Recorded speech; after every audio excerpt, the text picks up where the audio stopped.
Assalamualaikum warahmatullahi wabarakatuh.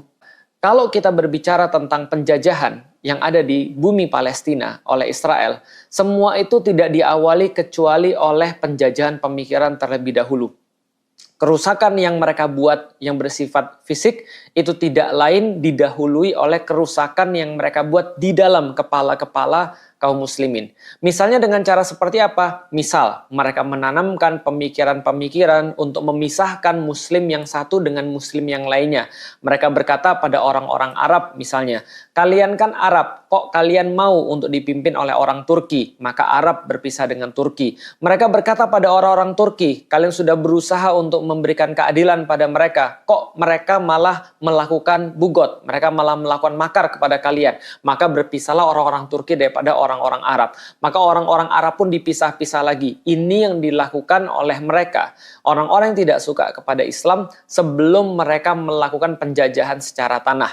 Maka mereka merusak pikiran kaum muslimin terlebih dahulu. Maka ini berkaitan dengan apa yang saya pikirkan pada tahun 2009, bahwasanya perasaan tidak berdaya, perasaan tidak berguna, perasaan tidak bisa berbuat apapun, perasaan bahwa apapun yang kita lakukan seolah-olah tidak berefek, itu justru adalah penyakit pemikiran.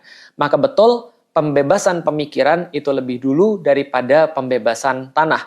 Maka kita tidak bisa lanjut pada pembebasan tanah apabila kita belum selesai dengan pikiran kita. Kita bisa lihat, ketika pertama kali tanah Palestina itu diberikan kepada penjajah Israel oleh Inggris, maka orang-orang Inggris lewat kemudian agen-agen mereka yang tentu saja mereka mendapatkan pemikiran ini daripada orang-orang Yahudi yang tidak suka dengan Islam, mereka berusaha untuk mengatakan bahwasanya ini bukan urusan kaum muslimin, ini bukan urusan agama, ini bukan urusan daripada akidah, tapi ini adalah urusan hanya orang-orang Arab saja. Ini mainnya bukan di fisik, tapi mainnya di pemikiran.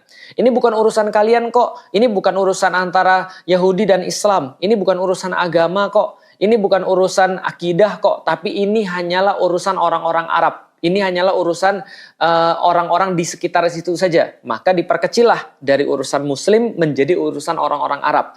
Lalu dari urusan orang-orang Arab, lalu dikatakan ini hanya urusan Palestina aja kok, bukan menyangkut orang-orang Arab. Jadi kalau orang-orang Arab nggak perlu ikut campur. Ini cuma urusan Palestina aja. Diperkecil lagi, awalnya dari urusan kaum muslimin seluruh dunia, lalu kemudian hanya pada orang-orang Arab, lalu diperkecil pada hanya urusan Palestina. Dan sekarang diperkecil lagi mereka berusaha. Dengan cara apa? Mereka mengatakan bahwa ini hanya urusan politik aja. Ini hanya urusan masalah tanah saja. Urusan terorisme saja. Ini bukan berkaitan dengan agama. Ini bukan berkaitan dengan apapun. Ini hanya urusan politik aja, hanya urusan terorisme aja. Diperkecil lagi. Nah, apa efeknya? Efeknya teman-teman sekalian, kalau seandainya ini adalah urusan muslim, maka urusan mereka dengan seluruh dunia Islam. Maka Indonesia terkait di situ. Maka orang-orang mazhab apapun terkait di situ. Maka siapapun mereka, asal mereka muslim, maka mereka harus peduli di situ. Lalu diperkecil lagi dengan urusan misalnya Arab. Maka orang-orang Indonesia mulai keluar dari situ. Ya sudah, ini urusan Arab. Yang peduli hanya Mesir, yang peduli hanya Yordan, yang peduli hanya Irak, yang peduli hanya misalnya apa? Semua negara-negara yang terkait di situ, Turki.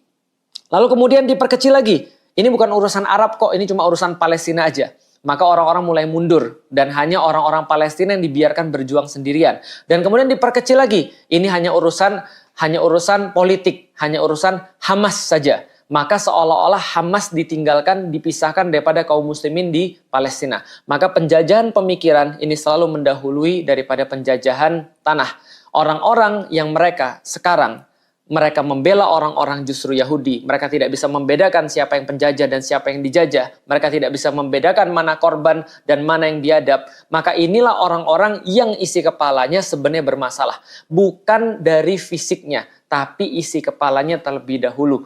Karena itulah kita harus selalu sadar dan kita harus selalu tahu bahwasanya ini utamanya adalah memang urusan yang diperintah oleh agama. Dan agama kita adalah agama Islam yang mengatur seluruh urusan. Yang mengatur urusan politik, yang mengatur urusan ekonomi, yang mengatur urusan budaya, yang mengatur urusan apapun. Maka problem yang ada di Palestina, first and foremost, ini adalah urusan agama. Urusan seluruh kaum muslim.